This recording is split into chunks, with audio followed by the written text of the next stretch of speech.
Hi, this is Steve Rigolosi, and tonight on Forgotten Mysteries, I have for you The Lock and the Key by Frank Gruber.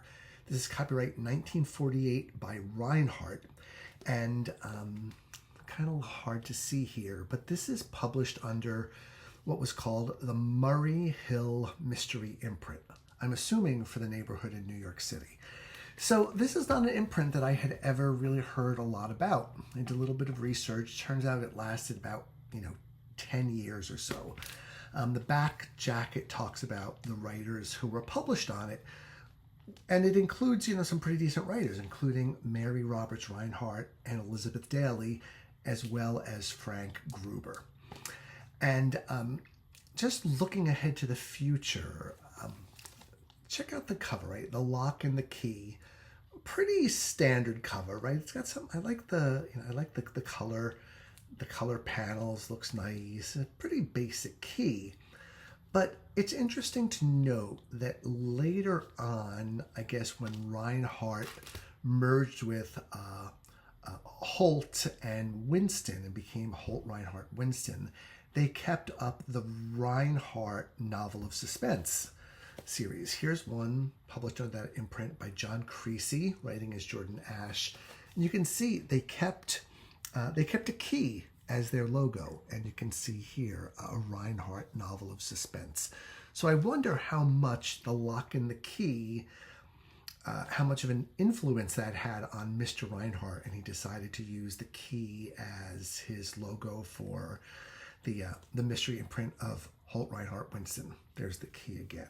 So I don't know, but it's interesting speculation. So let me tell you a little bit about Frank Gruber. He had been on my radar to read for a while now. Anyone I ever talked to about him said, "Oh yeah, old reliable. He's good. You're going to like him."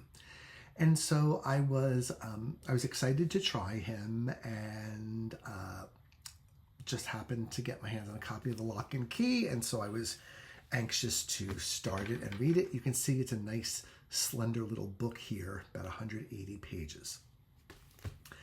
The story of Frank Gruber is actually really an interesting one in that he was born in Minnesota, and this man wanted to be a writer. He wanted to write short stories and novels. He wanted to write mysteries and westerns.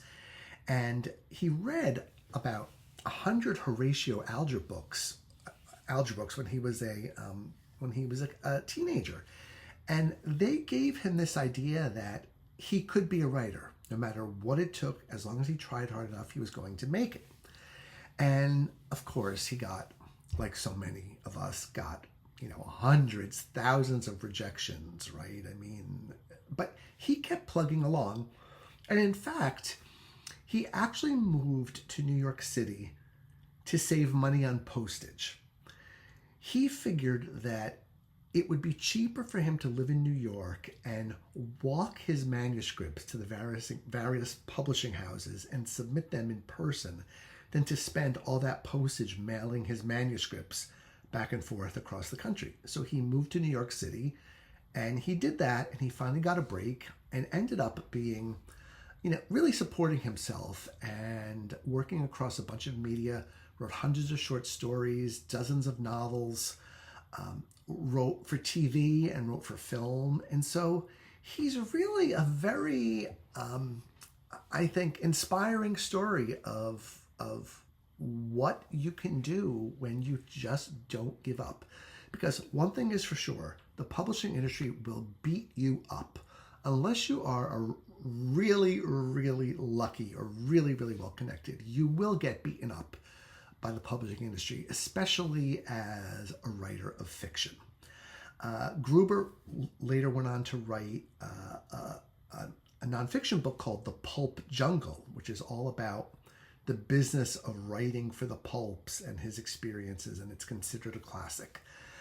So, Frank, I'm really glad you were able to stick it out, because I really enjoyed the Lock and the Key, and I'm looking forward to reading more of his books. And in this video, I will tell you why. So let's just start with a little bit of of a of a plot summary. The title really is the key to this book. We start out with our lead character, blue collar guy, a locksmith named Tommy Dancer, who it takes place in Hollywood, and he's bowling with a buddy of his, and gets called out on a job. A woman has you know can't can't get her ignition to start because she lost the key to her car, right? How quaint is that, right? A key that we actually put in an ignition. And Tommy goes out and he files a new key down for her on the spot, and because he's good at what he does. He's a good locksmith.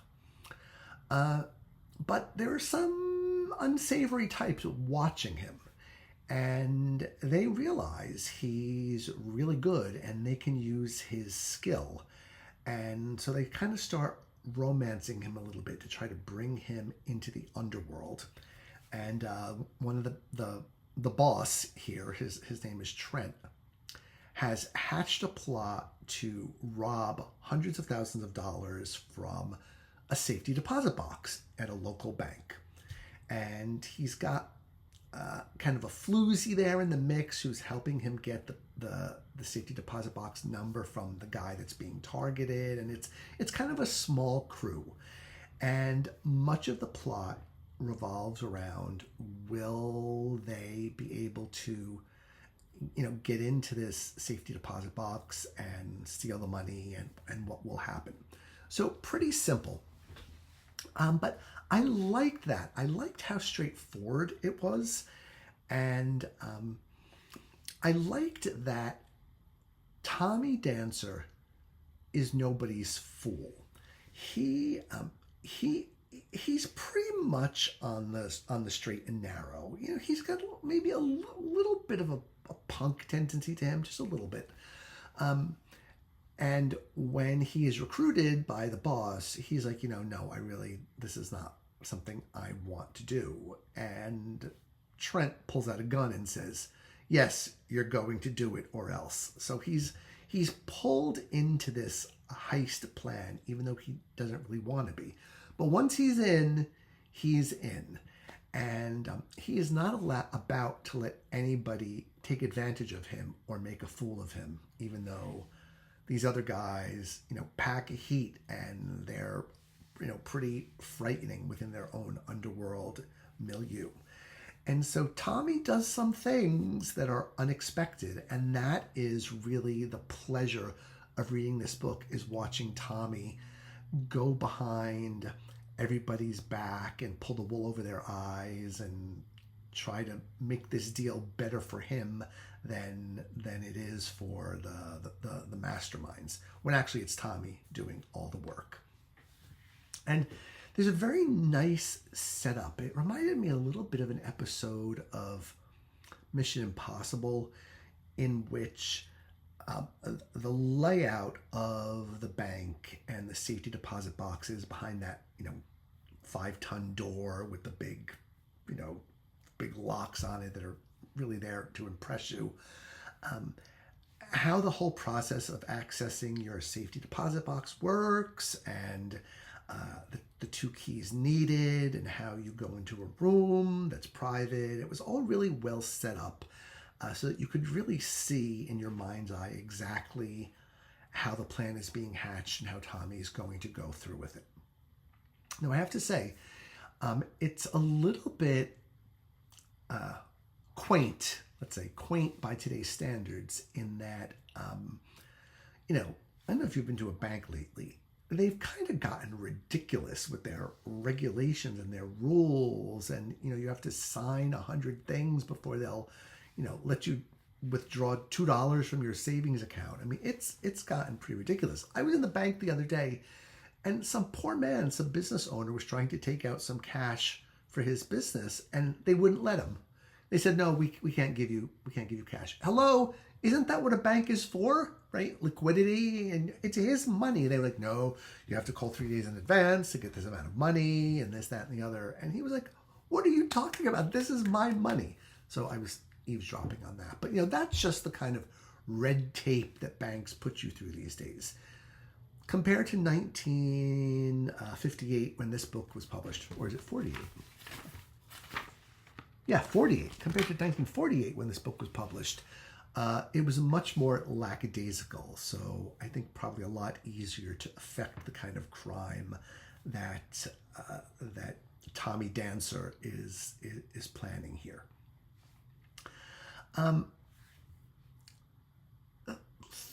Things I liked about the book, as I said, a very straightforward story, not a lot of subshoots, not a lot of subplots going on, but the book is not linear, right? It's not that we make a plan, we carry out the plan, we come to the end. There are lots of little branches and twists and unexpected turns that get you to the ending.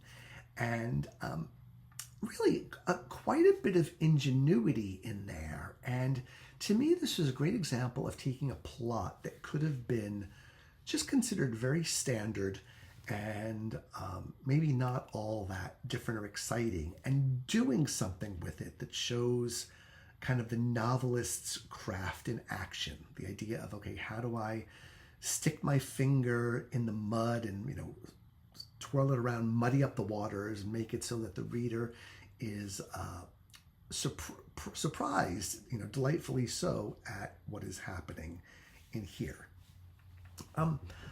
Something that I think Gruber may not get enough credit for is what I've read about him is a lot of critics describe him as, the word I saw several times was workmanlike, right? That he, you know, he could tell a story and he could write, and, you know, no one was going to say, oh, this man was a bad writer or couldn't tell a story. But I actually saw a number of things about his writing that impressed me. The first of them was his ability to reveal character with small, subtle actions. So, as I mentioned, Tommy, he's on this side of the law, but you could tell he's a tough guy. He lives in seedy conditions. He hangs out in seedy places. And he gets invited to this fancy party, and he purposely leaves his drink, his tumbler, on a wooden credenza or a wooden piece of furniture, knowing very well that it would leave a ring there. That's an act of aggression, right? I mean, you're actively ruining somebody's piece of furniture just because you're a little envious that they have nice things and you don't. There were just moments like this where people, they say something or they do something where their character is revealed. And that's really the essence of showing, not telling. And the drink on the wooden piece of furniture is just one example of small ways that Gruber shows you that Tommy Dancer is not perfect, that he's a little, or a little more than sketchy, and, you know, not maybe a super sweetheart at heart, you know. Then there are moments of, you know, action and dialogue where sort of the same thing happens. You have one character who, you know, he's rather soft-spoken, but he's the boss. He's kind of in charge, and someone mouths off to him, and the guy just whacks him right across the mouth. And it was, you know, I didn't expect it, but it's in that moment you see that this is a boss who is not going to put up with any guff from any of his staff. And then even bits and pieces of dialogue. I noted a couple of them in here because I wanted to read them to you. Because I thought they were, you know, tough guys talk tough. We're used to seeing that in noir. But how's this for a line? Where'd you get the rod? Exclaimed Faraday. I thought we'd agreed. Sure, said Trent, we agreed. But I brought one along anyway, just in case. And this is the case. Okay, great line. Then there's another line where one of the lead women characters says to Tommy, they're just having a conversation, and she says to him, "You've got a stubborn streak in you, Tommy Dancer, and a touch of cruelty that's going to get you into trouble one of these days." Okay, very observant, and turns out to be the case. So there were lots of these small moments of grace in the book that I really enjoyed, because I thought, this is not just someone who's workmanlike. This is someone who worked on his writing. There's another great passage, very small, where Tommy's at a party and some sort of society woman walks by with a scent of Chanel. And the narrator says, a Chanel scent passed by Tommy, although he did not know what that was, right? So kept his viewpoint very much at Tommy, that Tommy sniffs this scent, but he's, kind of a lug. He's not going to know what, the difference between Chanel and, I know when I think about perfumes, white shoulders, let's say. So it was that the author was really clear about making sure that the book, or a lot of the action, is viewed through Tommy Dancer's viewpoint. And he has the other characters reveal themselves through their words and their actions, while still keeping everything framed through Tommy. And so I liked Gruber's writing, and like I said, I will definitely read more by him in the future. I'd say the one thing, it's not that I didn't like it, it's just that sometimes I find, particularly with books set in cities, that the action almost becomes a map of the city, where the writer has a map of the locality next to him, and he's saying, okay, I'm going to have my characters make a right onto First Street, and then take a left onto Main, and then they're going to make a right onto Highway 380, and then they're going to get off at the Ventura Boulevard exit, or whatever. I guess if you live in that area, you get a little bit of a chuckle out of seeing roads that you know. But there was a lot of road naming in here, where I kind of felt like sometimes street names substitute for a grander sense of what the setting is like, the topography, the scenery, all the things that make up our natural environment, to reduce it to sort of the surface streets, I think, doesn't do the setting enough justice. This is set in Hollywood, which is, should be a pretty cool place, but you don't really get the feeling that you're in Hollywood. You could really be in any city. And this is something that I thought Del Shannon, in her various pseudonyms, did a lot of. It was like she had a map of the locality next to her, and she was, throwing in street names for verisimilitude, but it's not quite the same as really feeling like you're in that place. So a small criticism, wouldn't stop me from reading more, but it kind of was like reading, in some places, a map from, the 1940s or 1950s. So I think that's all I've got for you tonight. I'm going to keep this video relatively short. Like I said, I will read more by Frank Gruber in the future. If you have read him and would like to recommend any of his books, please feel free to do so here. And then I will be back next time with another review for you. Okay, thanks for watching. Good night.